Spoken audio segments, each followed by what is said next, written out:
Tapi kenapa tadi pas gue ngomong Cina langsung bilang Tiongkok? Karena istilah kata Cina itu sendiri sensitif sebenarnya. Nilai 90 itu jelek. Di Cina? Di Cina. Lu harus 95, 98. Minimal. Actually, bunga hutang budi lebih menyeramkan daripada hutang resmi. Kalau hutang resmi gitu. tercatat, lu utang 10 triliun, bunganya segini, ya udah memang bayar sesuai itu. Tapi kalau misalnya, bos, gue butuh bantuan dong. Gue ada project, gue pengen masuk ke Indonesia gampang. Tolong lolosin. Contoh lah ya di Indonesia. Kerja dari jam 9 to 5 misalkan. Iya. Jam 10, jam 3 ada nggak mungkin karyawan yang turun, beli kopi, sebat dulu. Nggak pernah ada berita korupsi di China. Hah? Nggak Gimana? pernah ada. Jadi ketika ada korupsi apa itu nggak pernah dipublish. Kita nyolong misalkan nih. Oke. Dapatlah criminal record. Nah, criminal record ini impactnya adalah si anak ataupun keluarganya dia itu nggak bisa masuk ke sekolah. Anjir. SMP. Gokil, bro. Nggak bisa masuk Anjir. ke SMA. Assalamualaikum warahmatullahi wabarakatuh. Kita hari ini mau ngebahas apa, bro? Jadi hari ini kita mau ngebahas tentang Cina. Mau berangkat dari mana? Tentang penasaran lu tentang Cina. Kalau gue kan ibaratnya sebagai pengamat geopolitik, geoekonomi itu gue kayak, gue tahu nih China tuh gila banget gitu. Lu sebagai orang awam, lu tahu China gila kan? Tahu, cuman itu kan yang diomongin orang. Tapi segila apa itu aku masih nggak ngerti. Maksudnya kayak kenapa orang benar-benar mengagung-agungkan Cina gitu. Ya bikin mes kenapa? Yang aku bikin amazed itu kayak semua barang-barang itu selalu made in China gitu. Yoi, itu part of the plan. Gue pernah bikin videonya, Made in China 2025, strategi monopoli mereka. Makanya kita hari ini kedatangan Dios dari Fei Huang, sepupunya Xi Jinping. Boleh kenalan dulu dong kayak apa? Oke. Iya, soalnya lo kuliah, sekolah atau kuliah? Gue kuliah 4 tahun di China, lalu 6 tahun di China juga kerja as a profesional. Jadi total 10 tahun di China. Oh, 10 tahun nih. Ini yang kita harus gali nih. Terus Fei Huang tuh bisnis apa? Fei Huang sendiri kita bergerak di platform investasi dan juga trading juga, di mana kita berawal dari gimana ngebantu perusahaan-perusahaan China itu untuk bisa investasi di Indonesia. Oh, gue supportin Fokusnya nasionalis. sebenarnya landed investment. Jadi trading tuh maksudnya bukan trading stock market perdagangan, saham bukan ya? perdagangan. Trading itu benar-benar dagang barang. Dagangan barang. Nah, lalu dari situ beranjak gimana kita bisa ningkatin FDI Indonesia sendiri secara langsung. Iya. Tapi penting. kita juga pengen dua arah sebenarnya. Gimana caranya perusahaan-perusahaan atau barang-barang di Indonesia ini bisa kita bawa ke China. Mulai dari komoditas, termasuk untuk finished good product. Itu gimana mereka bisa market entry di China. Barang terakhir yang lu bawa apa, bro? Kita sebenarnya banyak fokusnya itu di produk turunan kelapa. Oh, kelapa. Mulai dari arang batok kelapanya sendiri, termasuk untuk kokopit, kokohas. Gimana kelapa ini yang dulu orang ngertinya cuma sebuah buah, diekspor secara mentah, tapi gimana kita encourage di Indonesia ini, kita bisa bikin lebih bervalue lebih tinggi. Supaya ketika diekspor, secara export value kita lebih naik, tentu impactnya ke GDP kita kan, GDP negara kita. Nah itu yang jadi mission kita. Proses tradingnya, kayaknya yang banyak orang penasaran nih kan lu 10 tahun nih di Cina. Yang lu paling notice mungkin top 3-nya. Orang Cina nih. Orang China, orang Tiongkok, sama orang Indonesia. Itu yang lu paling notice tuh apa sih top 3-nya biasanya? Top of mind pasti etos kerja sih. Oke, kita bahas dulu etos kerjanya. kerja. Emang karena gue pernah ngeliput Wolf Culture, Huawei.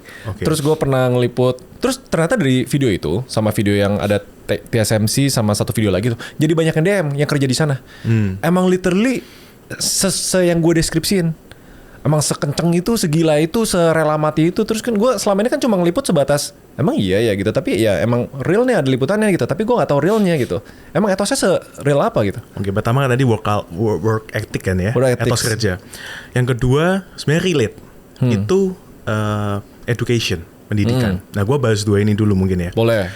Kenapa mereka China itu bisa kebentuk etos kerja yang orang bilang seproduktif hari ini? Segila itu. Gila dah. Karena kan Wolf China Culture itu katanya jam 1 pagi kalau lu Lu kalau ada masalah lu ditelepon lu angkat. Angkat bener. Nah, tidur angkat. Angkat. Lu lagi ngurus anak lu angkat.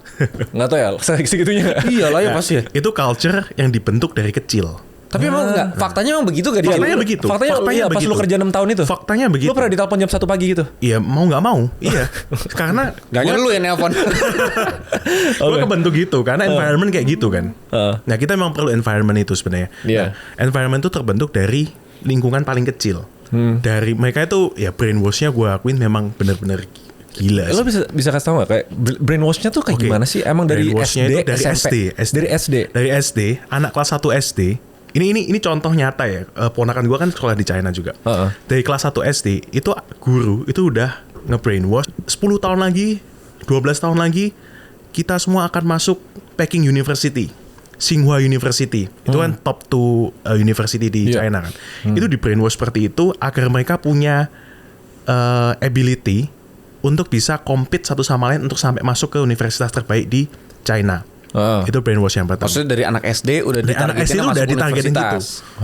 Nah, kan di Indonesia kita nggak pernah kan kayak gitu. Nah, yang kedua kompetisi mereka ketika di sekolah nilai 90 itu jelek Di Cina di Cina.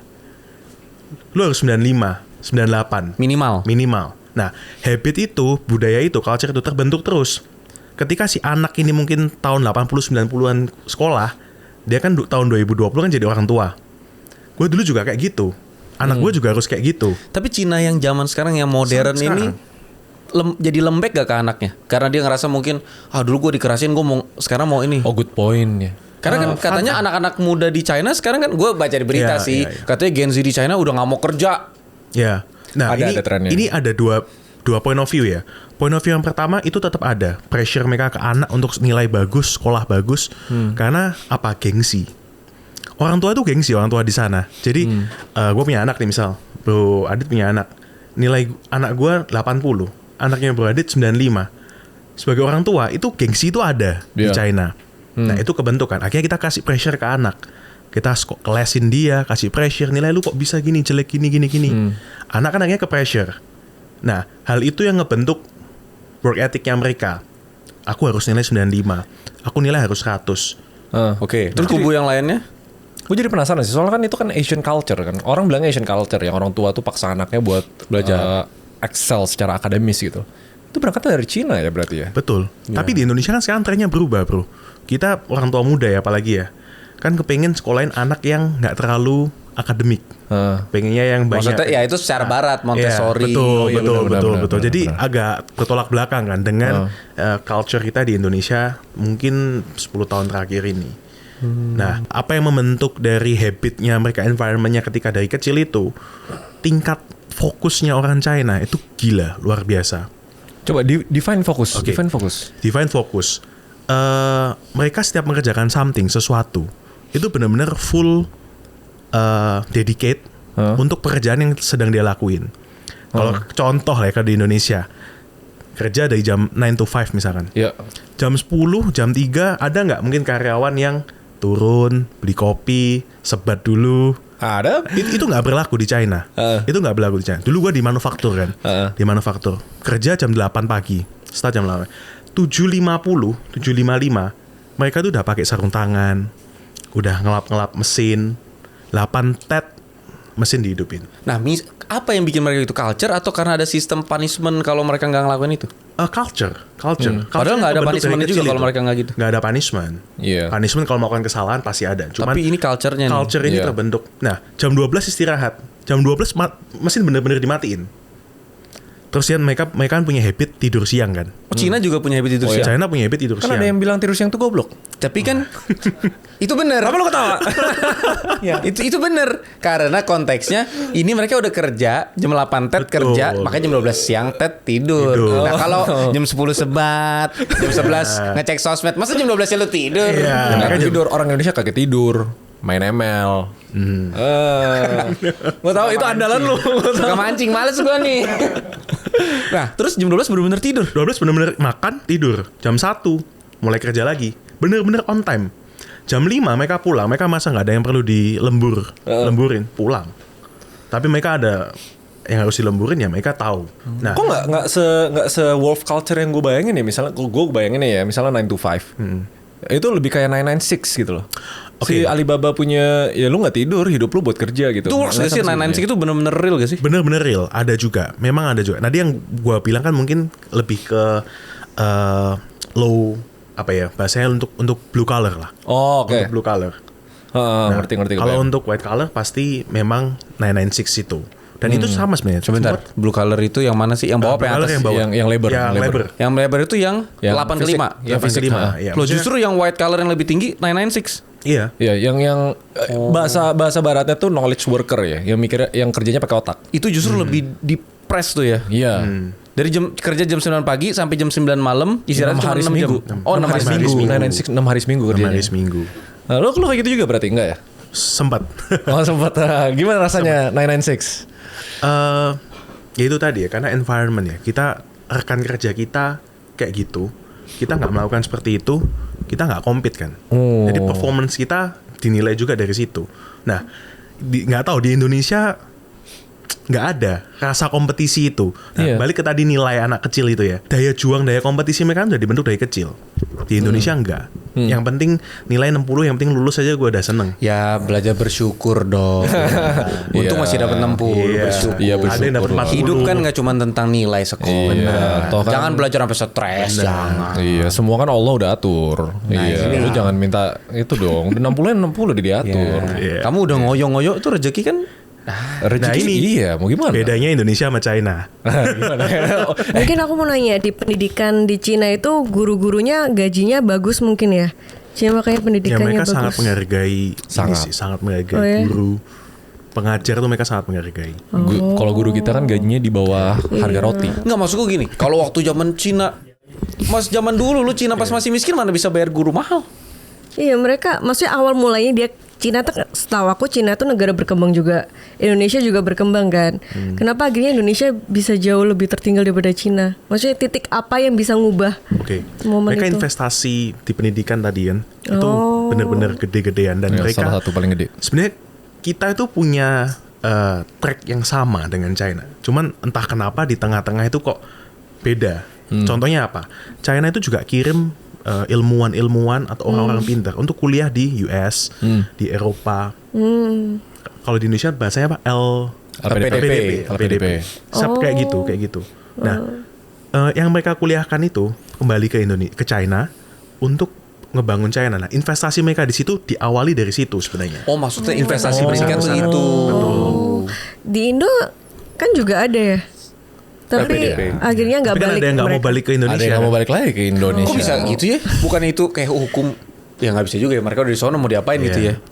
Iya, secara hukum sebenarnya mereka wajib balik. Tapi fun fact-nya juga di China banyak yang akhirnya betray. Iya. Betray government. mengkhianat. Kan banyak kan yang akhirnya jadi mata-matanya US atau itu banyak banget. Terus Kayak kemarin yang paling baru kan ada startup Cina yang gila banget, Manus namanya. Tahu nggak? Dia mau diakuisisi sama Meta, dibeli sama Facebook. Ditolak sama governmentnya Cina, di cancel dealnya, sampai founder-foundernya di lock, nggak boleh keluar dari Cina.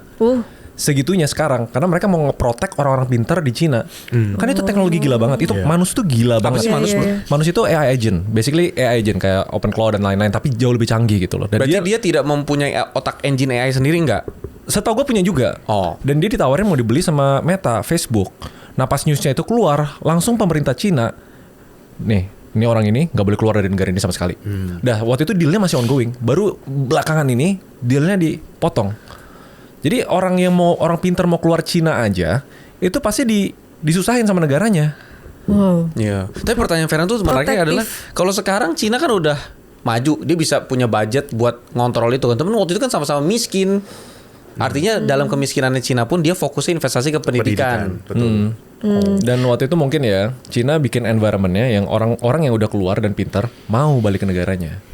Nah orang Indonesia harus punya nasionalisme tingkat mana nih untuk saya sayang sama Indonesia, saya pengen balik gitu. Oke. Tapi kenapa Cina punya suka mindset kerja ya? Kenapa mereka gila kerja banget? Apa yang mereka cari di dunia ini benernya? Uang. Itu mungkin Bu Raymond bisa jawab gini. Kayak kenapa kayak kerja. Kayak santai dikit. Mungkin nggak orang Cina kalau ke Surabaya ke Indonesia jadi slow living ya? Atau Jarang tetap? sih, gue yakin lo juga banyak kenal pengusaha Cina yang tinggalnya di Indonesia. utara ada, di PIK ada, di selatan ada.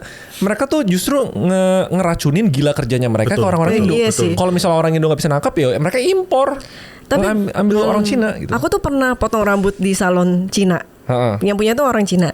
Terus sampai bener-bener mereka tuh nggak ada hari libur. Kalau bisa seharian kerja. Gitu. Nyari apa gitu ya? Iya, dan bener-bener yang kayak kerjanya tuh misalnya dari jam 9 pagi sampai jam 9 malam, 12 jam gitu. Terus besok bangun. Terus setahu aku yang staffnya dia, yang cewek tuh disuruh dandan tiap hari. Jadi nggak boleh gembel gitu. Terus tiap hari harus foto ke grup ngomong kalau misalnya ini aku udah rapi gitu. tiap hari ada kayak gitu ya katanya. Yes. Bahasa simpelnya tuh kayak gini. Culture itu bahasa bodohnya kebiasaan massal. Semua orang punya kebiasaan yang sama. Ibaratnya nih, lu bangun pagi, lu mandi kan, sikat gigi kan. Kalau tiba-tiba lu diminta seminggu nggak mandi nggak sikat gigi, bisa nggak? Enggak bisa. Pasti ada yang aneh gitu kan. Ya bener. Apalagi kalau lu lihat orang sekitar lu tuh mandi dan sikat gigi. Kebiasaan masalah tuh udah mengakar banget ke orang-orang di sana gitu loh. Dan kebanyakan biasanya orang yang gila kerja banget itu pasti berangkat dari situasi yang miskin banget.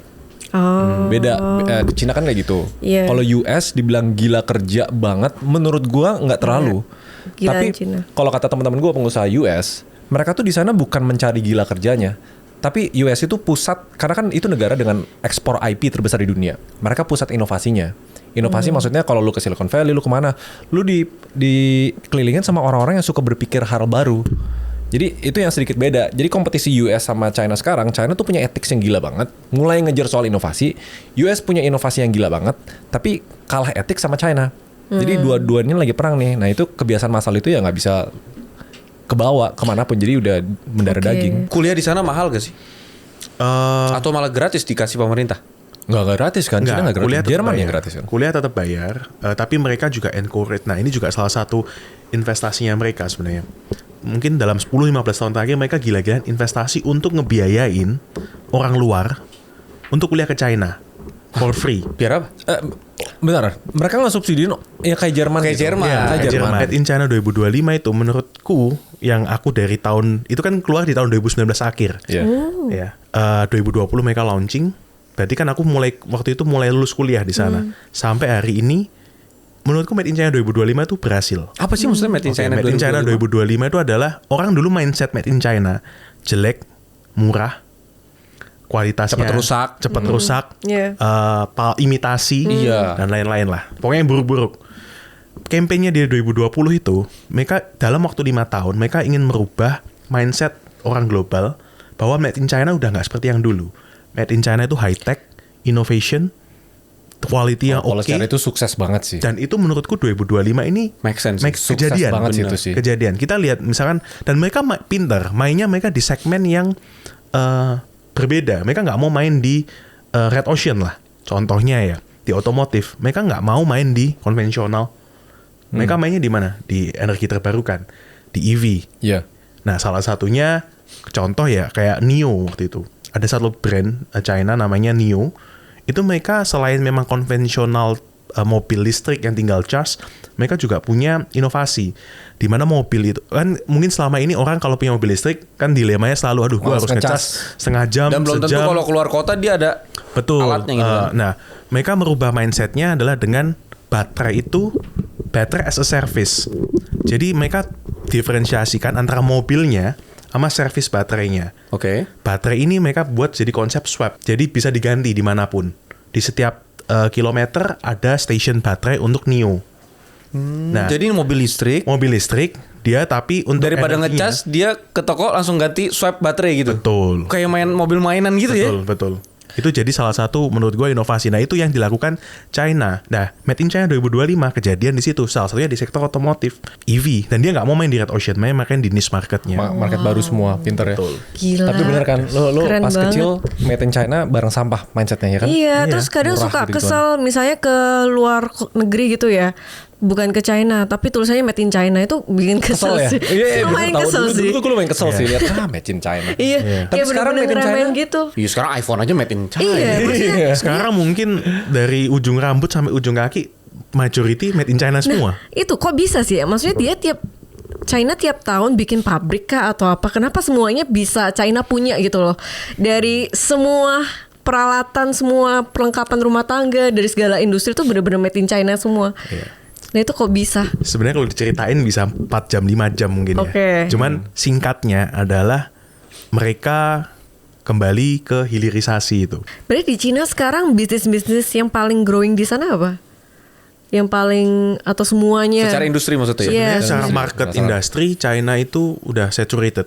Ya Udah mereka udah di peaknya lah. Mereka udah Iya. di peaknya. Udah puncaknya gitu. harga termasuk market tuh semua sudah slowing down. Akhirnya mereka mau nggak mau kan compete harga perang harga. Nah itu yang membuat kenapa mereka dalam mungkin kurun waktu 5 tahun terakhir ini harus overseas, harus keluar. Karena mereka oversupply. yang bikin sepatu mungkin nggak cuman, kalau di Indonesia mungkin pabrik sepatu puluhan, ratusan, di China ribuan mungkin. Nah, kan nggak mungkin, meskipun mereka punya 1,3 miliar orang penduduk, kan nggak mungkin itu untuk supply negaranya dia doang. Bener. Mereka nggak mau harus keluar. Gitu. Jadi secara market sebenarnya kenapa mereka sekarang banyak keluar negeri, bahkan even di Indonesia, karena itu tadi. Nah, ketakutannya memang satu sebenarnya, kalau dari kita Indonesia ya, adalah takutnya kebablasan. Kebablasan itu yang masuk ke China lama-lama yang enggak. Contoh tadi ya, sebenarnya menurut gua ada salon yang tukang motong rambut orang China, menurut gua itu too much sih. Oke, ibaratnya tuh orang Garut aja masih banyak yang bisa potong rambut gitu ya. Tapi bagus yang motong China. Nah, berarti kan kembali ke SDM kan? Oh, harusnya orang Indo diajarin cara potong ala Cina. Betul. Nah tapi kondisi oversupply China itu yang menyeramkan buat kita tuh kayak gini. Kita kan beli barang China karena murah. Awalnya untuk mayoritas orang mikirnya karena modal di sana murah, pabrik mereka efisien. Tapi nggak sekedar gitu doang. Karena mereka saking banyaknya barang, mereka nggak perlu untung aja, nggak apa-apa. Yang penting barangnya keluar dari China daripada barangnya mubazir. Oh gitu. Maksudnya oversupply tuh kayak gini. Misalnya lu punya kafe, tiap hari customer datang 10, beli 10 roti, tapi lu punya 1000 roti. 990 rotinya lu apain? Jual modal aja kan, bahkan jual rugi pun nggak apa-apa kan? Iya. Itu kondisi China. Oh gila ya. Betul. Oh, tapi Tapi Cina jual rugi. Lah, hijab 100 perak. Ya. Gini mereka. Jadi tadi 1000 pertanyaan perak kan? Ya Cina hijab. Oh paham. pertanyaan kan kenapa kok barang China itu sekarang bagus dan murah? iya, kenapa murah banget? Nah, Tadi sebenarnya itu. dirangkum sama Raymond. Satu, energi. Mereka melimpah. Kedua, tadi kita juga sempat bahas work ethic mereka. Ketiga, itu juga R&D mereka itu luar biasa. Keempat, subsidi dari pemerintah. Setiap barang yang diekspor ke luar dari China itu mereka ada namanya tax refund. Oke. Sebesar 13%. Jadi mereka kan beli material dan lain-lain pakai PPN kan. Mereka ekspor, mereka bisa nikmatin tax refund itu. Nah, rata-rata mereka bahkan berani jual rugi karena mereka bisa di-cover kok dari tax refund itu. Anjay gila ya. Itu Negaranya. murahnya Gua nggak ngerti, misalnya nih ada orang produksi sepatu, modalnya satu sepatu 10.000, terus dia jual keluar, masa dia jual 8.000? Bisa aja. Oke, bisa. Jadi Bisa gini, aja. modal dia 10.000 itu kan pengeluaran yang dia spend ketika beli material, Iya. proses itu kan ada PPN-nya kan. Oh paham. PPN itu kalau kita ekspor, barang jadi itu kita ekspor, itu Make kita sense. bisa tax refund. Misalnya tax refundnya 13%, dari 10.000 kan 1.300 tax refundnya. Berarti ibarat kata gue barang modal 10.000, gue jual 9.000 pun masih untung. Masih untung. Karena gue bisa tax refund 1.300, masih Betul, untung 300 betul. rupiah gitu. Itu kalau aturan generalnya. Tapi kalau misalnya industrinya itu menguntungkan negara secara geopolitik dan geoekonomi, subsidinya bisa lebih gede. Iya. Karena yang kemarin gue baru liput pas ngebahas BYD. BYD kan gila banget kan di seluruh dunia tuh, negara manapun dia masuk, otomotif lain pasti jatuh. Pasti, itu fakta di negara manapun. Mau BMW, Volkswagen atau apa tuh pasti penjualannya turun. Orang pada mikir kenapa BYD kok bisa kayak gitu? Apa dia seinovatif itu dan lain-lain? Ternyata ada indikasi, dugaan setiap BYD jual mobil ke luar negeri, negara cover 60% ya. 60%. Apa tujuan negara tax refund, cover Iya. Makanya kalau industri-industrinya strategis dan bisa menguntungkan Cina sebagai negara, misalnya gini, kalau Iya. seluruh negara di dunia, Oke. ya Menggunakan BYD. 30% deh menggunakan BYD. Oke. Terus ada negara yang mau ngehe sama Cina. Oh, gue matiin aja nih. Gitu ya. Gue hack aja mobil lu pada nabrak semua gitu ya. Soalnya kan transportasi atau mobilitas itu salah satu core industri dari sebuah negara kan. Oh, make sense. Dugaannya ke arah sana dan banyak analis-analis dunia tuh udah mulai sniffing nih. Pertama kan market Cina sendiri untuk BYD itu katanya slowing down. Terus ada hutang tersembunyi yang ternyata nggak dilihat sama mayoritas orang, ratusan juta dolar. Dan pokoknya ini permainannya gini, ini bisnis swasta apa bisnis negara? Nah itu pertanyaan gede yang lagi dipertanyain. Karena kalau bisnis swasta sebenarnya ekonomiknya nggak terlalu make sense. Gila banget loh, mobilnya murah banget loh. Ya. Murah banget loh. Terus kayak lu kan bisnis buat untung gitu. Iya. Nah, kalau misalnya negara ada kepentingan geopolitik atau geoekonomi, mereka rela turun tangan. Makanya kan hampir semua perusahaan teknologi raksasa, teknologi kan kurang leverage apa buat negara gitu kan. Yang menguasai teknologi, menguasai dunia. Makanya hampir semua perusahaan teknologi di China pasti ada andilnya pemerintah. Makanya kan Amerika takut. Banyak aplikasi-aplikasi Cina yang ban. Kemarin masalah TikTok, US akhirnya di ban. yang gitu-gituan. Gila ya, keren banget ya Cina ya. Nah masuk ke R&D itu mereka itu ya perbandingan sama Indonesia. Setahun mereka itu bisa ngeluarin 16 paten. Di Indonesia mungkin setahun belum tentu ada 1 paten, 0, sekian datanya. 16 paten. Paten 16 itu paten. Paten tuh keren. Paten. Bukan. Apa ya bahasa lain selain paten? Hak. Haki. Ya semacam haki lah, semacam haki. haki merek gitu. Bukan merek, Bukan hak merek. teknologi. Inovasi. Paten teknologi. Jadi mereka research. Tapi 16 dikit amat. Cuma 16. 16 Iya, kok kayak dikit ya? sorry, 16 per ya? bulan. Per bulan. Oh. 16 per bulan. 16 paten. 16 paten teknologi per bulan. Jadi ada teknologi baru. Betul. Drone masuk air misalnya gitu. Iya. Ah gila keren banget ya. Iyalah, tapi Cina emang selalu ada sesuatu yang baru ya. Nah itu mereka engineer itu juga berlomba-lomba. Setiap mereka masukin paten, Dapat ada duit. Dari pemerintah. Dari pemerintah. Tahu gak berapa duit? Inovasi terpancing. Iya, inovasi terpancing. Kalau bawa duitnya yang pasti cukup Worth it untuk buat mereka. membiayai research-nya dia. Oh, bisa jadi satu paten ngehidupin dia seumur hidup nggak sih? Iya. Kalau gitu. Jadi kalau kita nanti ke company-company di China ya, kita ke Robam, ke NIO dan lain-lain. Nah, mereka tuh selalu yang waktu mereka ajak kita tour dan mereka company profile pun selalu yang dipamerkan itu pasti nih kita punya berapa engineer, R&D kita total berapa orang. Ini paten kita dari tahun ini sampai segini totalnya berapa ratus, berapa ribu. Kitchen appliance saja bikin paten buat apaan ya? Nah. Kan kitchen appliance cuma kayak tempat cuci piring gitu. Padahal kan aktualnya inovasi kan. Sebenarnya poinnya adalah inovasi. Mereka nggak berhenti berinovasi. Iya, Gitu. iya, Salah satunya itu tadi Robam. Robam itu jadi salah satunya. Untuk yang pertama itu Blacklight Factory atau Dark Factory khusus untuk produk kitchen appliance itu. Kitchen appliance itu contohnya kayak misalnya kulkas, lalu penyedot Iya. uap, exhaust. Pabriknya bener-bener nggak ada orang ya? Bener-bener nggak ada Oh, orang. blacklight itu maksudnya pabriknya gelap karena nggak perlu ada manusia sama sekali. Gelap karena mereka low energi kan berarti. Low Iya. emisi, terus mereka nggak ada orang, semua dikontrol by system. Nah itu nanti kalau kita ke sana, kita lihat langsung ke pabriknya, kita lihat gimana warehouse-nya mereka pun juga, semua udah full robot. Tapi pabriknya kecil kali bisa gelap begitu. Gede, very huge. Nanti kan kita bakal ke sana. Kita bakal ke sana. Kita bakal ke Kita sana. lihat Karena ya langsung. buat Nah. yang nggak tahu, kan kita lagi ada trip ke China. Kalau kalian tertarik, kalian tinggal lihat link di bawah ini. Kita bakal jalan-jalan kemana? Berapa perusahaan sih? Kita ke 2 kota, Hangzhou sama Shanghai. Hangzhou tentunya adalah salah satu Silicon Valley-nya China lah kalau orang Oh, bilang. oke. Oh, gue suka Silicon tuh tech-tech. Valley-nya. Itu request Jadi gue ya. nanti full tech, full AI juga. Dan juga salah satunya Shanghai, kita nggak usah ngomong lah ya Shanghai kayak apa, segede apa. Dan kita akan ke 4 perusahaan. Jadi perusahaan yang pertama Robam tadi. Kenapa kita pilih Robam? Karena Bro Raymond pernah bahas tentang Blacklight Factory waktu Iya, itu. Ada Dark salah Factory. satu video, Dark Factory. Lalu yang kedua ada NIO, tadi yang sempat kita bahas, gimana mereka bermain di niche marketnya, termasuk di EV ini. Lalu ada Chagi.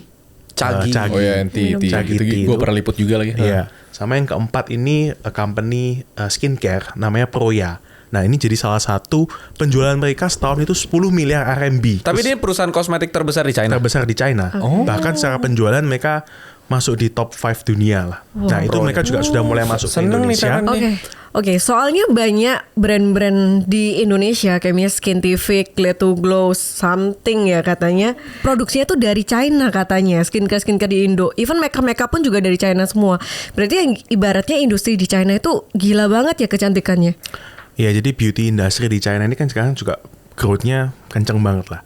Kalau ngomong tadi brand-brand di Indonesia itu sebenarnya selain memang mereka produksinya, tapi juga supply chain-nya tuh mereka mungkin banyak dari China juga. Dalam artian mulai dari raw materialnya. Jadi nggak mungkin tidak hanya produksi pure semua di China, tapi ada yang diproduksi di Indonesia. Cuman secara industrialisasinya itu mereka juga akan banyak disupport dari teknologi-teknologi yang ada di China. Mulai dari permesinan, raw material, dan lain-lain.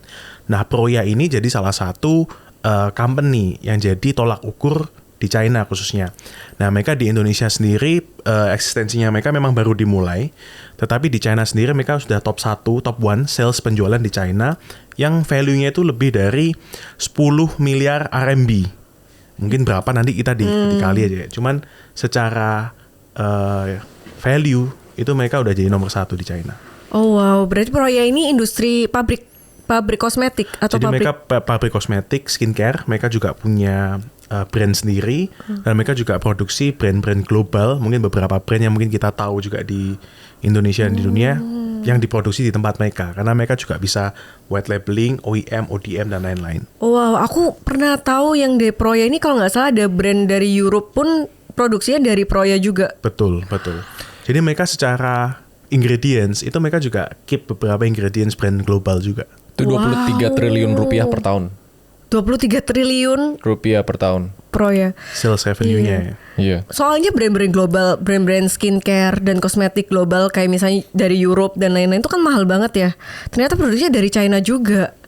Iya, Berarti sekarang China gila banget ya. apa sih yang nggak dari China? Karena China itu ya, selain isinya, tapi orang pemilik skincare lokal, kenapa pada ngambil di China juga karena packagingnya. Iya. Packaging di lokal itu sangat terbatas. Rata-rata kalau kita ngomongin packaging pasti larinya ke China. Gila pinter banget ya. Cina tuh kayak selalu selangkah lebih depan dibandingkan kita semua. Dia bakal Kok pakai bisa segala ya? cara untuk memenangkan ekonomi. Which is berhasil. Menurut gue berhasil. Berhasil banget. Menurut gue berhasil. Gila mau nggak mau, kok itu nge-pressure Amerika banget loh. Iya lah. Sempet tahu nggak satu interview? Sekarang kan Amerika bangga AI-nya tuh paling maju. Iya. Sempat ada satu interview Jensen Huang tuh mulutnya kepleset. Ada jurnalis bilang, dulu lagi gimana? China udah mulai ngejar Amerika. Oh mereka udah nggak ngejar, mereka nggak ngejar kita. Framingnya apa ya? Seakan kayak China itu udah di depannya Amerika. Tapi dia nggak mau semua orang tahu. Oh. Gila loh. Tapi kalau di Cina sendiri tuh AI-nya udah sejauh apa teknologi dan inovasinya? Ini statement resminya Jensen Huang, CEO-nya Nvidia. Mayoritas lebih dari setengah researcher AI itu China di dunia ya. Dan mungkin researchernya Amerika di dunia AI juga mukanya muka orang Cina. Chinese. Bukan mungkin. Iya. Itu kata-katanya dia resmi. Yang kerja di Nvidia mukanya sipit semua. Gue suka ngeliatin, wow setelah 40 tahun Amerika akhirnya menang juara satu Olimpiade matematika. Pas lihat fotonya, semua Cina nih, gimana nih? Oh, berarti even researcher AI pun di dunia itu rata-rata orang China. Bukan rata-rata, mayoritas. Mayoritas orang China. Mayoritas orang China. Ya berarti kita harus banget dong belajar di China. Nah makanya ikut ke trip ini. Oke, maksudnya kalau misalnya kita datang ke China ini, benernya yang bisa kita pelajarin tuh apanya? Kayak dari, apakah kita dengan belajar ke China kita bisa bawa itu semua dan mengaplikasikan di Indonesia? Secara instan mungkin jawabannya belum tentu secara langsung. Oke. Tetapi apa yang bisa kita lihat itu sebagai benchmark lah. Benchmark kita untuk kita aplikasikan di bisnis model kita, di misalkan juga di dunia pekerjaan kalau kita profesional, bagaimana kita berinovasi. Nah itu mungkin yang bisa kita lihat di sana. Tapi kalau secara copy paste kita perlu waktu lah menurutku. Kalau kata teman-teman gue yang ke Cina, seandainya ilmunya terlalu jauh untuk kita bawa pulang Indonesia, setidaknya yang kita dapat tuh ngebuka perspektif. Betul. Iya sih. Terus kita bakal langsung anjir. Dan biasanya teman-teman gue yang balik dari Cina kerjanya langsung jadi lebih niat, belajarnya jadi lebih banyak. Kenapa? Soalnya lu sadar lu tuh goblok banget, Iya ya. lu tuh ketinggalan banget gitu. Bener. Nah itu nanti kita lihat di World AI Conference, kita lihat di tahun-tahun selanjutnya inovasi apa yang mungkin bisa kita bawa pulang di sana. Yo, memang pas yang Lunar New Year, yang tahun baru China, Feren lihat dong, lihat gak yang video robot Cina? Dia bisa dulu tahun lalu robot Cina yang paling canggih itu gerakannya masih kayak robot. Yang tahun ini udah kayak Wong Fei Hong bisa jurus dewa mabuk robotnya. Dance-nya bisa dewa mabuk, dia bisa puter salto gitu. Yo, praktekin bro, gimana bro? Iya. Nah itu Unitree bro.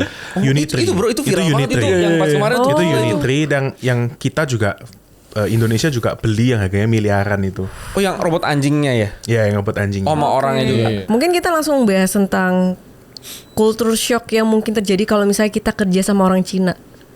Oh keren. Kita dealing-dealing nih perusahaan Indonesia sama perusahaan Cina. Ya gue Iya. gak pernah lagi. Gue kebanyakan Singapura, Jepang pernah, tapi gak pernah, jarang Cina. Sebenarnya kalau culture shock mereka itu juga mengedepankan engagement sebenarnya. Apa? Kedekatan lah, engagement. Oh, oke. Engagement antara person to person. Kalau Jepang itu sebenarnya cukup profesional. US lah, kita ngomong negara barat. Iya, kerja gimana personal. Tapi kalau China sendiri sebenarnya Asian culture-nya kental banget. Jadi engagement mereka, dia ngerti investor lah. Investor ngelihat kita, siapa yang akan bekerja sama, itu memang dari ngebaca orangnya kayak gimana.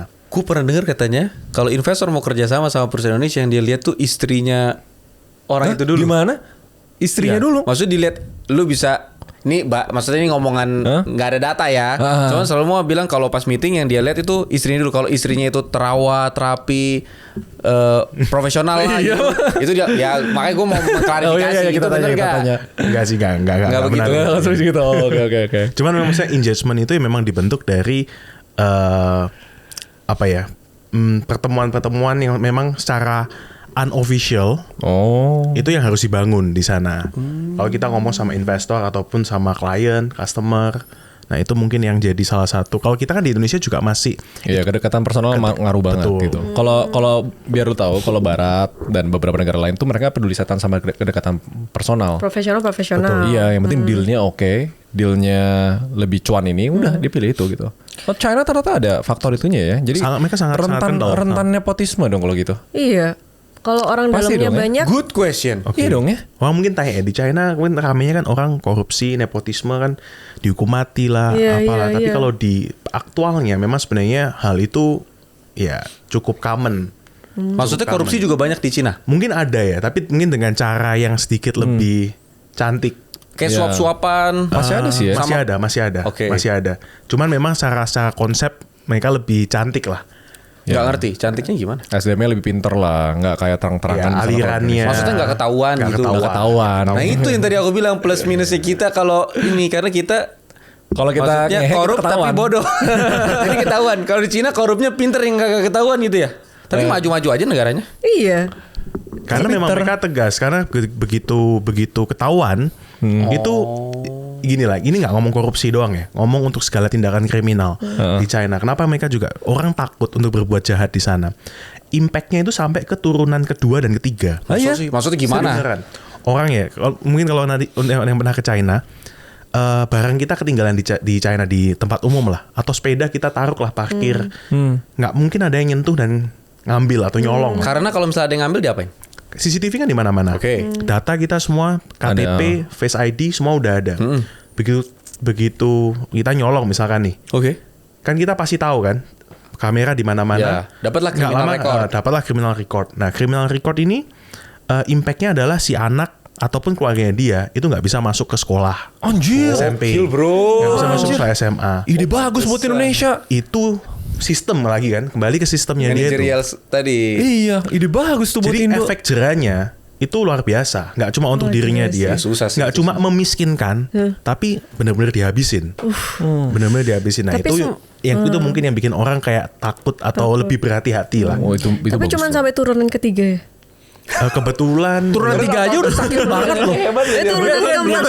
Otak jempol lu gue demen yang kayak gini nih. Turunan keempatnya aman. Mungkin nanti 2050 mungkin baru kejawab.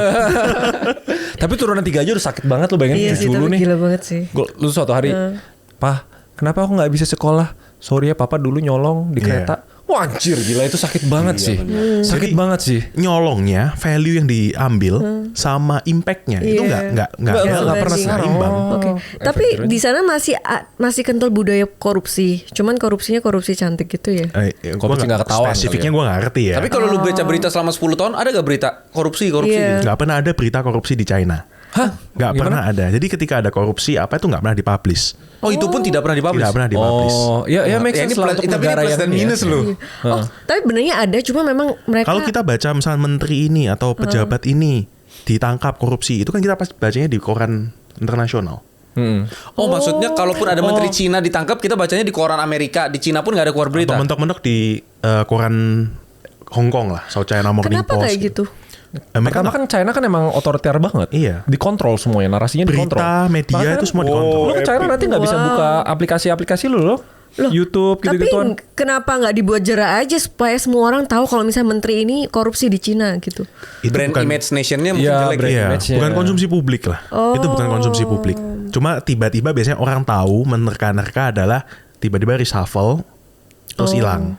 Gak ada beritanya. Tapi Jadi yang pasti ya, ngapain mereka kasih ujung-ujungnya rakyat mungkin cuma mikir ini, udah yang penting negara gue maju gitu kali ya. Iya, Iya, penting mereka bisa makan, mereka Iya. bisa Negara punya gua duit. maju. Iya. Jadi kan itu sama kayak prinsipnya, kalau nggak salah both Purbaya sama siapa sebelumnya lupa, Sri Mulyani pernah ngomong, intinya demo-demo sekarang orang itu intinya karena mereka butuh makan. Toh kalau misalnya rakyatnya semuanya sejahtera, kerjaan oke, makan oke, semua oke, nggak bakal ada kayak gini-ginian. Kan China situasinya kayak gitu. Iya. Iya, emang sejahtera banget ya. Secara ekonomi? Secara ekonomi kan sebenarnya mereka sekarang tingkat kemiskinan mungkin hampir zero ya. Lah terus mungkin yang bisa dicek nyolong-nyolong secara itu data. kan dia nggak dapat kerja. Nyolong kan bukan berarti karena mereka harus. Dan sekarang udah nggak ada, nyolong itu udah nggak ada. Oh ya? Ini fun fact juga. Keren banget. Barusan kemarin kita ada trip juga. Salah satu customer, klien itu ketinggalan satu koper isinya tas LV, terus duit segepok dan macam-macam lah. Ketinggalan di bandara di Chengdu. Dia baru sadar ketika perjalanan ke Jakarta. Buset. Lama banget ya. Bukan. Dia baru sadar ketika udah di pesawat mungkin. Oh, udah di pesawat, nyampe dia landing kan tengah malam, hubungin kita, minta tolong bantuan. Hitungan berapa? Nggak ada sejam lah ketemu, dibuka utuh semua. Yang menurut gue itu juga gara-gara itu yang Itu, CCTV iya, itu loh. nggak worth CCTV-nya it itu banget ya. mungkin bukan dia mau jujur, tapi dia aduh mati juga nih. Gue cuma satu tas LV, anak gue nggak bisa sekolah. Betul. Kan CCTV-nya itu gilanya, Betul. CCTV-nya bisa ngebaca muka kita terus track database kan. Betul. Nah itu kembali ke sistem tuh nih. Orang jadi bisa seperti itu karena ada sistemnya. Kemarin gue ngobrol sama siapa ya, gue lupa ya. Kenapa polisi-polisi di Indonesia nggak mau pakai body cam? Padahal make sense kan. Jadi kalau di luar negeri itu setiap polisi itu harus pakai kamera di sini. Oh. Iya dong, buat ngerekam. Kalau dia bener nggak nih, nolong nggak, nyolong nggak gitu. Kenapa Indonesia nggak pakai? Mahal kali. Ya, mahal. Khususan banget. Iya husnuzon. Iya, benar-benar mungkin aja mahal gitu loh. Tapi seandainya punya duit, menurut Nggak, ya, lu misalnya mungkin nggak? Afrika. Kalau misalnya Ya, Afrika, ada Afrika deh, dugaan gue karena uang bawah tangannya puluhan ratusan triliun, gue kagak tahu tuh kalau di Afrika tuh kali. Iya, kalau misalnya ada kamera nggak bisa tuh. Misalnya di Afrika ditilang orang, yaudah deh 100.000 buat pergi gitu. Nggak bisa kan? Ada kamera. Nah jadi harus kombinasi dua-duanya. Sistem yang bagus pun nggak bisa di culture yang buruk. Iya benar. Gue pernah dengar Afrika is the China's China. Spesifik Angola. Angola tuh bagian dari Afrika. Angola ada di benua, negara Angola ada di benua Afrika. Di benua Afrika. Dan hampir mungkin 90% investasi asingnya, FDI-nya itu dari China. Iya, gue ngeliat di YouTube bro, orang Afrika, tapi ngomongnya pakai bahasa Cina semua bro. Gue baru tahu. Dan itu gimana ceritanya? mereka juga narik orang-orang SDM Angola untuk ke China kuliah. Ada apa dengan Kalau nggak salah katanya gini awalnya, Cina itu kan makin lama SDM-nya makin mahal. Nah, mereka butuh satu tempat, Angola ini yang jadi China-nya China. Oh. Nah, mungkin pertanyaan bagaimana Din? Kenapa mereka investasi orang asing untuk mereka ketika investasi di Angola, di Indonesia, proyek-proyek gede, mereka kan butuh SDM kan? Kan mereka nggak mungkin ngedatengin semua orang dari China untuk ke Angola kerja di sana full orang Angola. Mereka kan pasti ada localization-nya kan? Iya. Nah, localization-nya kalau nggak disiapkan, Nggak bisa majuin bisa juga. maju juga. Dealnya nggak bisa Proyeknya jalan. nggak bisa jalan. Kereta cepat deh misalkan. Kita mau nembusin kereta cepat dari Sabang sampai Merauke. Kan nggak mungkin pakai import dari orang China semua. Oh. Know-how-nya kan mereka yang punya. Iya. Orang lokal juga harus bisa. Nah ini mereka tuh nggak bahasa indahnya tuh mereka nggak pernah menjajah, tapi mereka mengeducate. Bentar, nggak paham. Maksudnya apa sih? Nih, jadi yang Afrika dulu ya, Angola. Nggak, maksudnya kok bisa tiba-tiba gini. Afrika, Angola, terus Silk Oke. Ya, kenapa Road tadi kita itu bahas aku nggak Afrika ya? ngerti, iya. Karena Silk Road itu tadi. Iya, Silk Road. Oh, iya, Itu iya. juga apa aku juga Jadi nggak tahu. Silk Road One Belt One Road ini program, dia itu punya program di mana membantu negara-negara yang ada di sekitar China. Oh ini programnya China. Programnya China. Oke. Nah spesifik tadi kita ambil contoh Angola, Oke. negara di Afrika. Dia bangun rel keretanya, Iya. dia bangun kasih rumah sakit, tapi itu negara Afrika padahal bukan negara Cina. Berarti China ini ngasih fasilitas ke negara Angola, memfasilitasi negara itu. Betul. Buat- Jadi secara project, nah tentunya kan ya kita semua pasti Baik banget China. tapi kan semua pasti ada. Iya. Setahu gue ininya, Afrika tuh take jadi and give kayak lah. pabriknya Cina buat neken banyak hal, buat segala macam. Take and give. Tetap kan SDA-nya sumber daya alamnya Angola, apa yang bisa dia olah, apa yang dia bisa ambil. Ya sebenarnya Gua bikinin. menjajah secara ekonomi, tapi Iya. karena orang Cina membela orang Cina, jadinya Iya, mengeducate. benar. Ya tadi pas ngomong mengeducate, gue tuh sebenarnya mau sanggah itu sebenarnya ya mau menjajah gitu loh. Tapi bahasa kerennya mau monopoli. Ya Betul, semua betul, pasti betul. begitulah, Pasti begitu. serigala-serigala. Terus ditanya salah atau enggak? Enggak. Ibaratnya kalau lu bangun bisnis, Pasti begitu. kalau lu dikasih opsi buat bisa monopoli, lu mau monopoli nggak? Iya, mau dong. iyalah. Tapi kan caranya nggak mungkin kasar, nggak mungkin kayak oke gue bunuh lu, gue mau ambil ini. Tapi caranya tuh halus, jadi kayak gue bantu deh gitu loh. Sebenarnya win-win solution sih. Pasti Angola juga happy dikasih pabrik. Bisa jadi happy Iya. dong. Yang nggak happy satu, Amerika. Ya. Oh iya bener, Amerika nggak happy. Kita negara deket China nggak? Kok kita bahas nggak dibantu? dua-duanya. Dulu Kita termasuk. Kita dikasih apa sama China? Banyak. Oh ya? Ya kereta cepat lah. Tapi kan Banyak hutang lah, bentuknya. Oh, Tapi kan hutang. Kalau kereta cepat kan B2B. Nah, proyek-proyek yang lain sebenarnya banyak. Kayak misalkan proyek-proyek hilirisasi tambang dan lain-lain di wilayah Indonesia Timur itu kan. Iya, kenapa Indonesia nggak maju-maju kalau dibantu China terus? Kita sebenarnya kalau kita compare dengan negara yang lain, sebenarnya kita juga salah satu negara yang cukup berkembang pesat. Cuman FDI kita kan luar biasa beberapa tahun terakhir ini.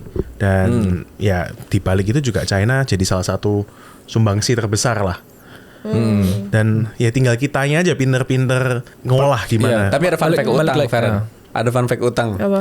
Feren tebak, negara apa yang paling memberikan utang paling banyak untuk Indonesia?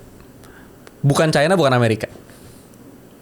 Siapa? Nah, negara yang Jepang. paling banyak memberikan hutang untuk Indonesia, Singapura. Negara sekecil itu, tapi menyumbang hutang terbesar Indonesia. Kenapa mau dia? Nah, ada yang bilang kemungkinan itu orang Indonesia juga yang naruh uangnya di Singapura terus ngutang lagi gitu. Ada juga ya memang Singapura ya untuk bisnis juga. Nah, artinya Singapura aja udah bantu Indonesia sebanyak itu dan sedekat itu kan. Nah, ditanya kenapa nggak maju-maju? Justru logikanya jadi gini. Karena kalau dia nggak maju dia akan ngutang terus kan. Tapi kalau dia nanti jadi maju, gimana kalau nanti dia mandiri terus dia nggak ngutang lagi? Kayak Feren ngutangin orang, terus bisa dia kasih bunga kan. Tapi kalau nanti dia udah pinter, dia udah nggak usah ngutang sama kita lagi. Kita dapat dari mana? Tapi kalau dia bisa ngutang terus, gimana cara bikin dia maju lumayan maju, tapi jangan semaju itu. Tapi itu suzonnya ya, itu suzonnya. Tapi ibaratnya gini nih, lu ya, gue kasih uang gratis setiap bulan 10 juta. Iya. Baik kan gue kan? Baik. Tapi setiap 10 juta yang gue kasih ke lu hambur-hamburin semua. Lu nggak investasi. Lu malah dari 10 juta itu lu pakai buat utang lebih banyak lagi. Iya. Lu berkembang nggak? Enggak. Indonesia kayak gitu nggak? Itu jawabannya. Nah, tapi utangnya ada bunganya nggak? Ada. Ya, lah. ada Kalau lah. utang resmi ada. Kalau utang budi, actually bunga hutang budi lebih menyeramkan daripada hutang resmi loh. Iya Karena kan sih. lu dipegang indefinitely dan orang Dikontrol ini, gitu ya. namanya deal negara sama negara. Itu bukan deal negara sama negara, pasti orang sama orang. Orang Indonesia pegangannya siapa? Apa dia cukup berkuasa gitu? Nah, dia pasti agak susah nyambungin nih. Tapi orang-orang politik elit yang lu kenal di Indonesia siapa aja nama-namanya? Jangan, udah mulai disebut. disebut. Jangan. Aku cuma tahu Nah. Prabowo Jokowi. Ya. Siapa lagi elit? Ya pokoknya orang-orang kan dealnya pasti lewat orang kan, orang Cina sama orang Indonesia. Nah kalau utang budinya gede banget sama orang ini dan dia punya kuasa yang luar biasa gede, dia bisa ubah aturan Indonesia, dia bisa bahaya dong. Hutang budi itu lebih berbahaya daripada utang resmi. Kalau utang resmi gitu. tercatat, lu utang 10 triliun, bunganya segini, ya udah memang bayar sesuai itu. Tapi kalau misalnya, bos, gue butuh bantuan dong, gue ada project, gue pengen masuk ke Indonesia gampang, tolong lolosin. Nih, contoh utang budi. Tapi di Afrika ya, bukan Indonesia. Misalnya gini, gue mau bangun sesuatu, tapi gimana caranya supaya nggak banyak premannya, harganya jadi murah, dibikin aja jadi proyek strategis nasional. Di Afrika kan. Di Afrika ya. Afrika. Jadi Bikin proyek proyek. strategis nasional itu adalah misalnya gini, itu laut pak, tapi saya mau bangun jadi pulau, nggak apa-apa lautnya buat kamu aja. Tapi laut emang boleh dijual pak. Laut kan milik negara. Ya nggak apa-apa, ini kan proyek strategis nasional. Jadi bisa kamu bangun. Di Afrika itu kejadiannya. Nggak tahu laut apa noh. Fun fact-nya juga. Kita barusan ya negara lah ya, gitu gua nggak ngomong pemerintah atau apa. Cuma negara itu mempublish bahwa ekspor kelapa secara besar-besaran ke China. Nah, di sana dengan dalih produk buah kelapa ini itu bisa dikonsumsi yang tinggi, lalu bisa jadi ingredients untuk kopi. Iya kan, kopi Luckin kelapa kan Cafe, kopi terkenal kelapa. Di Cina ada kopi kelapa. Justru kopi kelapa tuh lagi naik banget di Iya. Cina. Oh. Dan framingnya mereka import kelapanya itu semua dari Indonesia. Framingnya mereka. Mereka tuh siapa? Maksudnya pemerintah Luckin gitu? Cafe spesifik. Oh oke, Luckin Cafe di sana nge-framing ini dari Indonesia. Ini gitu? dari Indonesia, kelapanya dari oke Indonesia. loh. Tapi bagus bahasa banget. framing ini Nah. ada tanda tanya nih. Nah, oke. Terus setelah itu China itu konsumsi kelapa tinggi memang. Selain buah kelapanya untuk minuman air kelapanya, mereka tuh juga minum air santan. Minum air santan. Buat masak kali maksudnya ya? Enggak, mereka ubah menjadi sebuah beverage atau minuman. Minuman santan gitu. Jadi kayak susu, tapi terbuat dari kelapa. Jadi dia lebih light ketimbang santan. Oh ya gue tahu tuh. Mungkin nanti kalau coconut pas- milk, Iya, coconut coconut milk. Iya, ngerti. Nah, coconut milk ini kan konsumsinya juga tinggi karena ini juga impactnya banyak lah di China sendiri. Secara gen orang China itu nggak bisa minum susu sebenarnya. Iya. Makanya mereka ganti lah jadi banyak protein yang lain. Nah, dalih atau framing yang gue bilang tadi itu kan oke, kelihatannya kita ekspor buah kelapa besar sebanyak ini ke China. Tapi padahal aktualnya buah kelapa ini setelah dikonsumsi, batok kelapanya ini kemana? Larinya kemana? Dibakar. Oke, dibakar di China. Iya. Nah, padahal sebelum-sebelumnya kita selalu di Indonesia, kita bakar di Indonesia, kita yang bikin jadi batok kelapanya, gitu. kita yang ekspor. Value-nya lebih tinggi daripada kita cuma ekspor buah kelapa. Oh, berarti barusan Dios ya. Ini Dios yang ngomong ya. Tapi ini menarik.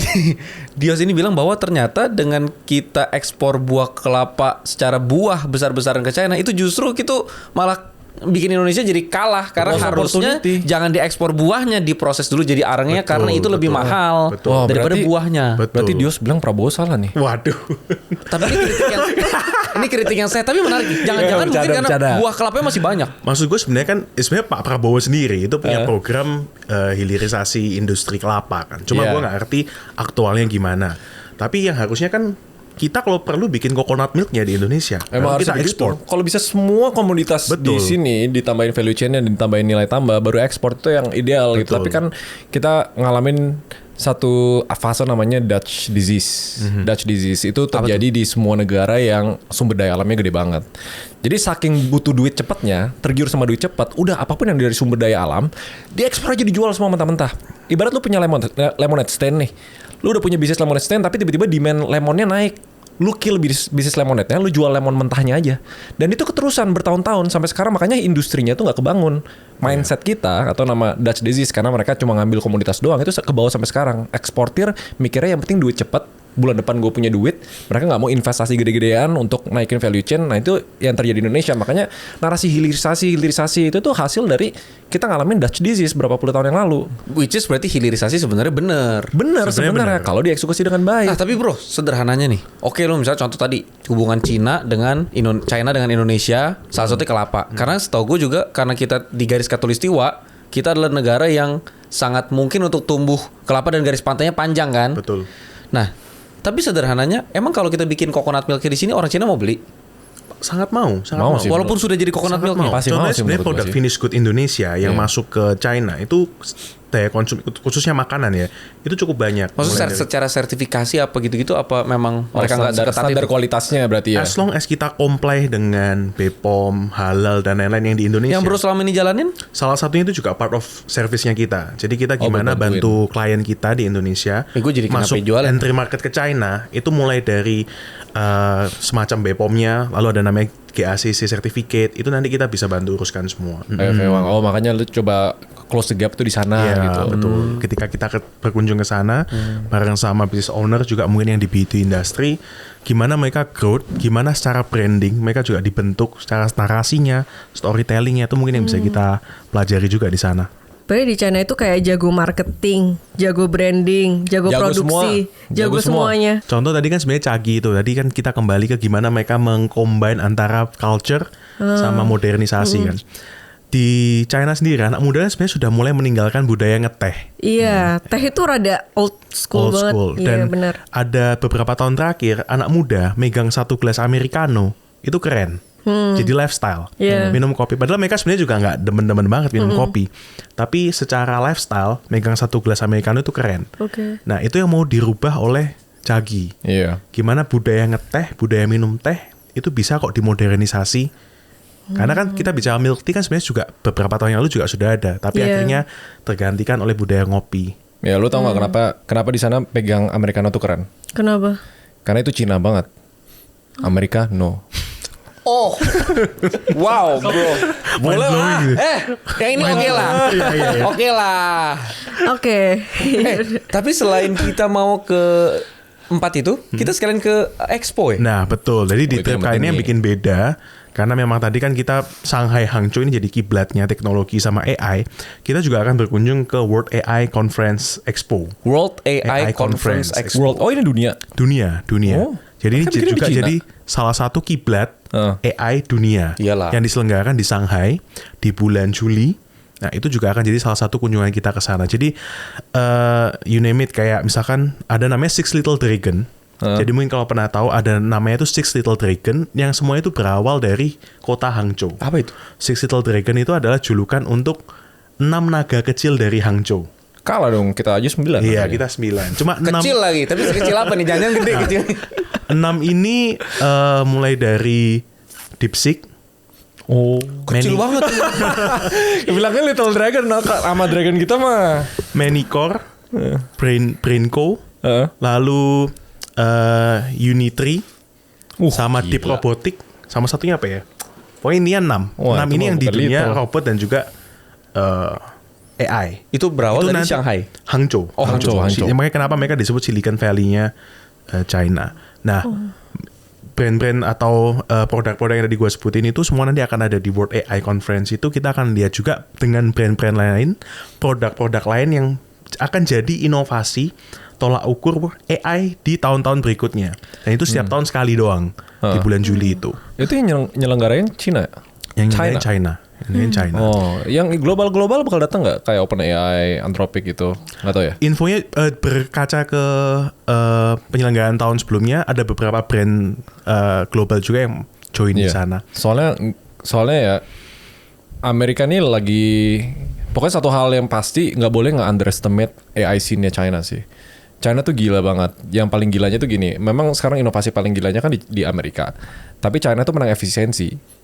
Dan tau nggak gimana cara China ini nggak secara publik didisclose, tapi salah satu caranya China untuk membunuh AI scene Amerika adalah untuk bikin semuanya open source. The Incredibles nonton nggak film? Nonton. Nonton. Ingat ya salah satu villainnya, orang tokoh paling jahatnya tuh bilang quote apa yang paling terkenal? Nggak tahu. Apa If itu? everyone is a hero, no one is. Oh. Jadi ibarat Cina cara ngerem inovasinya Amerika adalah semua inovasinya Amerika dibikin gratis. Dengan kayak gitu, gila, serem kan ratingnya Cina kan? Oh, gila. Semua inovasinya Amerika dibikin gratis. Apa ya, mungkin bisa diceritain brand-brand atau perusahaan-perusahaan di Cina yang menurut kamu benar-benar wow, gila banget gitu. Nomor 1 di Cina apa ya? Kayak Tencent benar-benar ya? kayak out of the box banget gitu. Konglomerat Apa ya, paling dari gede di segi Cina apa? apapun. Kalau orang terkaya nomor 1 di China itu lucunya bukan perusahaan tech, perusahaan air mineral. Oh iya, gue pernah baca tuh. Mr. Chong San namanya. Oh, kirain Pak Imam Totanoko. Aneh ya, bukan perusahaan tech ternyata. Oh, air mineral ya? Air mineral. Pada ausan mereka sono ya. Iya. Tinggal banyak kerja kan. Kalau kita ngomong perusahaan tech yang mungkin top tier-nya Huawei sih tetepan. Oh, Huawei. Emang itu Huawei. perusahaan Karena paling lini menyeramkan bisnisnya sih. dia cukup macam-macam. Mereka nggak cuma jual HP loh. Iya. Mereka Iya. bikin chip, Iya. mereka bikin semiconductor. Iya, yang Huawei itu adalah Iya. Betul. Perusahaan paling infrastruktur menyeramkan company. Mereka Ini. bikin solar panel, inverternya solar panel, dan mereka bikin mobil sekarang dengan brand namanya Aito. Huawei itu setaranya Samsung di Korea ya? Setara Samsung di Korea. Jadi Samsung kan juga kan lini bisnisnya Iya, kan lini bisnisnya macam-macam. macam-macam. ha. Oke. Jadi perusahaan-perusahaan Cina yang paling gila banget menurut kamu apa? Menurut gue tuh sih Huawei sih. Itu Huawei. Sampai Huawei. gue bikin satu video YouTube nih gue attach di sini. Iya. linknya. Menyeramkan itu Nah perusahaan. mungkin nanti Iya, batch selanjutnya kita bisa kunjungan juga ke Huawei. Nah, boleh kita belajar namanya wolf culture. Iya. Oke. Terus kalau misalnya di Cina itu UMR-nya berapa ya? Maksudnya kok Resminya bisa? tadi berapa? 6 juta ya resminya? Tiap daerah dia beda-beda, dia per kota beda. Cuman faktanya itu bukan metode sih di China itu, nggak penting UMR di China itu cuman standar minimum barrier-nya doang. Tapi rata-rata berarti nggak dapat UMR. Maksudnya di atas UMR Pasti semua. di atas UMR karena sebenarnya kembali ke tadi itu China kenapa kok bisa produktivitasnya cepat dan murah, karena sistem ini yang beda sama Indonesia ya. Kalau di Indonesia kan sistem UMR by waktu kan, lu sehari seminggu kerja berapa jam kita bayar sekian. Tapi di China itu kerja by borongan. Jadi Gue masih nggak ngerti sih borongan tuh. borongan tuh Bukan jamnya. by Lu quantity. selesain berapa Iya. kerjaan Oh, gitu. Jadi ada basic minimumnya, lu pendapatan minimum lu berapa, terus ada juga tambahan insentif ketika kita menyelesaikan target kita. Oh. Kalau kita ngelebihi target kita, ada insentif double Bonus lagi. lagi. Nah, itu yang mengencourage mereka kan. Secara quantity, output mereka harus kenceng. Nah output kenceng dia dapatnya lebih gede. Nah kenapa ada istilah tadi juga 929 ya 996 itu kan karena mereka rela untuk lembur supaya outputnya mereka lebih besar, duit yang dia dapat lebih banyak. Ini berlaku untuk mayoritas perusahaan. Oh jadi kebanyakan orang yang kerja di Cina tuh nggak dibayar berdasarkan 9 jam kerja gitu? Kalau untuk aku ini, gue ngomong untuk di point of view untuk yang manufaktur ya. Untuk manufaktur mereka sistem borongan. Tapi kalau yang sistem yang untuk office, itu mereka komisi pasti. Jadi misalkan sales ya, tetap ada komisinya. Itu yang membedakan kita sama Indonesia. Nah, itu tapi impactnya apa ke quality? Kalau kita ngomong manufaktur, mereka semakin cepat, semakin banyak produksi, mereka kan udah mulai nggak mikir quality. Kenapa quality barang di China kadang ada yang reject, tetap dijual? Karena tim QC-nya pun juga cepet-cepetan kan. Mereka bisa ngecek berapa banyak. Kalau kita aku mau kualitasnya sebagus buatan made in Eropa, bisa, tapi harga pasti dinaikin. Karena apa? Waktu yang dia spend untuk ngecekin satu-satu secara detail kan lebih banyak. Otomatis pendapatnya dia berkurang, harus dinaikin. Gitu. Berarti mereka tuh lebih mentingkan cepat dan quantity ya? Betul. Tapi sekarang dua-duanya ada lah ya. Quantity dengan standar quality. Iya, quantity dengan pokoknya standar quality. Misalnya standar quality gue 5. Gimana cara gue ngelakuin secepat mungkin? Tapi harus tetap 5 quality-nya. Kualitasnya juga. Kalau Indonesia kan disuruh secepat mungkin ya udah 2 lah kualitasnya gitu. Jadi kualitas dan kuantitinya harus sama. Harus. Kualitasnya sebanyak mungkin. Jadi summary-nya, lu sadarkan seberapa tertinggalnya kita di Indonesia dibanding Cina. Tapi yang gue senang dari obrolan 2 jam ini adalah satu, kita jadi kebuka dengan bahasa yang sederhana. Karena selama ini gue kalau ngelihat tentang Cina dan perkembangan itu bahasanya mungkin rumit. Hari ini kita jadi tahu, oh begitu. Dan gue yang tadi itu ternyata banyak banget hal yang kita baca di berita Indonesia tentang Cina, bukan berarti ternyata benar begitu. Ternyata faktanya bisa jadi berbeda. Koruptor dan segala macam juga di situ nggak ada beritanya dan segala macam. Dan kalau teman-teman misalnya ngerasa gue mau nih ketemu Bang Raymond Chin, mau ketemu Feren, gue mau ke China nih, gue mau belajar bisnis segala macam. Nah ini, nanti tinggal hubungin ke sini pendaftarannya dan segimana, nah nanti diatur deh tuh. Iya, kalau tapi cuma boleh berapa orang nih satu itu ya? Maksimal sebenarnya kuota terbatas maksimal 40 peserta. Cuman 40 peserta. Jadi kalau setelah 40 ya nanti tripnya kapan lagi lah gitu ya. Ya kalau pengen nomornya Xi Jinping, nomor WA-nya join di trip ini. Ya enggak di sini joinnya. Di sini ini adanya nomornya kita buat kalau misalnya mau join tripnya. Mungkin buat kalian yang punya bisnis, buat mau naik level bisnisnya mungkin ya, daripada kalian lihat dari YouTube terus ya. Cari-cari di TikTok, YouTube nggak nemu, mending kalian langsung belajar dari China. Kalian bisa langsung konsultasi sama bos-bosnya China, langsung tanya tentang permasalahan bisnis kalian. Which is itu kayak nggak mungkin bakal terjadi sih. Kalau misalnya kalian datang sendiri kan nggak mungkin ada kesempatan itu. Kesempatannya cuma di sini. Benar. Menurutku tuh worth it banget sih. Yes. Bahasa Mandarinnya see you in China apa? Zhongguojian. Zhongguojian. Zhongguojian. Iya penutupnya dari Brodios deh. Oke, ya penutupnya sih sebenarnya banyak hal yang kita bisa lihat di sana, yang kita bisa bawa pulang bareng, dan nggak sekedar belajar sebenarnya, tapi potensi bisnis perihal kolaborasi juga dengan brand-brand yang ada di sana itu juga jadi salah satu poin value dari trip kita kali ini. Yes. Karena lupa. Karena bukan cuma belajar kan di sini kan. Expo. Ada expo plus kalau misalnya ada ide mau ekspor atau mau kolaborasi sama perusahaan di sana bisa difasilitasin. Betul. Jadi bukan cuman kayak ke China banyak yang bisa bawa ke China tapi cuman dibacain company profile pulang cuman jalan-jalan ngapain. Kita ke sana belajar konsultasi sharing langsung, kita ke expo sekalian. Lalu kalau misalnya gue deal nih, gue mau masukin produk ini gimana dokumentasinya? Udah diurusin juga. Beres. Betul. Intinya Zhongguojian. Asik. Dah cukup. Dah. Oke, terima kasih banyak.